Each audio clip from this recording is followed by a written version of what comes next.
রেলের গতি বাড়াতে রেল ট্র্যাকের আধুনিকীকরণের উদ্যোগ মালদা টাউন স্টেশনে। এ কাজে বরাদ্দ করা হয়েছে 5 কোটি টাকা। আপাতত চলছে টাউন স্টেশন থেকে চামাগ্রাম স্টেশন পর্যন্ত প্রায় 15 কিলোমিটার রেলপথের আধুনিকীকরণের কাজ। আর এর ফলে বাড়বে রেলের গতি, একই সঙ্গে বাড়বে রেলের যাত্রী স্বাচ্ছন্দ্য। এটা হচ্ছে প্রযুক্তিগত উন্নয়নের দিক। বৃহস্পতিবার মালদা টাউন স্টেশন সংলগ্ন এলাকায় রেলওয়ে ট্র্যাকের প্রযুক্তিগত বিষয়ের কাজ শুরু হয়। উপস্থিত ছিলেন রেল দপ্তরের ইঞ্জিনিয়াররা। রেল সূত্রে জানা গিয়েছে, এতদিন যে রেল লাইন ছিল তাতে প্রতি 13 মিটার অন্তর রেলকে ফিস প্লেট দিয়ে সংযুক্ত করা থাকতো। এবার নতুন প্রযুক্তির লাইনে 260 মিটার ব্যবধানে রেল লাইন যুক্ত হবে। এর ফলে কমবে ঝাঁকুনি আর বাড়বে রেলের গতি। আগামী 2 মাসের মধ্যে ওই আধুনিকীকরণের কাজ শেষ হবে বলে জানিয়েছেন রেল ইঞ্জিনিয়ার অমর সরকার। নতুন ট্র্যাক হলে এতে সেই রেল ট্র্যাকের স্থায়িত্ব বৃদ্ধি, ট্রেনের গতি বৃদ্ধি এবং সেই সাথে যাত্রীদের জন্য নিরাপদ ও আরামদায়ক যাত্রা নিশ্চিত করা হচ্ছে। তাছাড়া নতুন এই রেল ট্র্যাকগুলি যথেষ্ট শক্তিশালী এবং দীর্ঘস্থায়ী হয়। পুরানো ট্র্যাকগুলিকে বিদ্যুৎ নির্ভর করে ট্রেনের গতি বাড়ানো হয়। এছাড়াও পরিবেশ বান্ধব পরিবহন হিসেবে নিশ্চিত করা হয়। ট্র্যাকের নিরাপত্তা নিশ্চিত করতে উন্নত প্রযুক্তি ব্যবহার করা হচ্ছে, যার মধ্যে থাকছে ট্র্যাক সার্কিট, স্বয়ংক্রিয় সংকেত ব্যবস্থা এবং জরুরি অবস্থার জন্য ব্যবস্থা। তাছাড়া রেলের গতি বৃদ্ধি পেলে যাত্রীদের জন্য সময়ও বাঁচবে।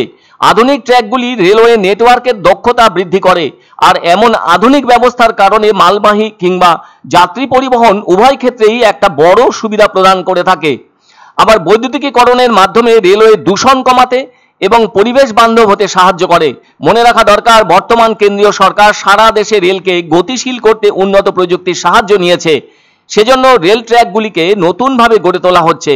বলা যায়, পুরানো ট্র্যাক সরিয়ে এখনকার মতো করে গতিশীল ট্র্যাক বসানো হচ্ছে। যদিও সেই কাজ শুরু হয়েছে আজ থেকে 6-7 বছর আগেই।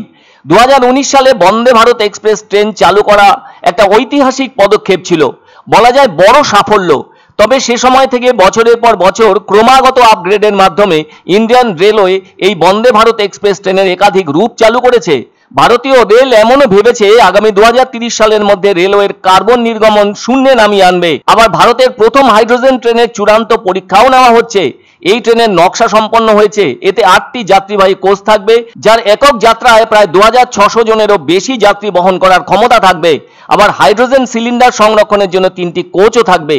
তবে এসব গাড়ি চালাতে গেলেই উন্নত প্রযুক্তির ট্র্যাক দরকার, যা বসানোর কাজ শুরু হয়েছে অনেক আগে থেকেই। শুধু তাই নয়, আরো ভবিষ্যৎমুখী পদ্ধতি এবং উন্নত প্রযুক্তির বিকাশের সাথে সাথে ভারতের বেসরকারি সংস্থাগুলি হাইপারলুপ প্রযুক্তি নিয়ে পরীক্ষা নিরীক্ষাও করছে। আসলে রেলপথে স্বনির্ভরতার দিকে এ ধরনের রেল ট্র্যাক সহ অন্যান্য দিকের পরিবর্তন আত্মনির্ভর ভারতের বৃহত্তর লক্ষ্যের সাথে যা সামঞ্জস্যপূর্ণ। তাতে ভারত সরকার দেশের অর্থনৈতিক দিক শক্তিশালী করবে এবং সেই সঙ্গে কর্মসংস্থানও সৃষ্টি করবে, আর প্রযুক্তিগত সক্ষমতাও বাড়াবে। সে কারণে এই যে মালদার মতো জায়গাতেও আগের 13 মিটার অন্তর রেলকে ফিস প্লেট দিয়ে সংযুক্ত করার জায়গায় বর্তমানে নতুন লাইন বসিয়ে তাতে 260 মিটার ব্যবধানে ফিস প্লেট সংযুক্তির কাজ করা হচ্ছে, এটাও অত্যন্ত ভালো দিক বলে মনে করছেন সকলে।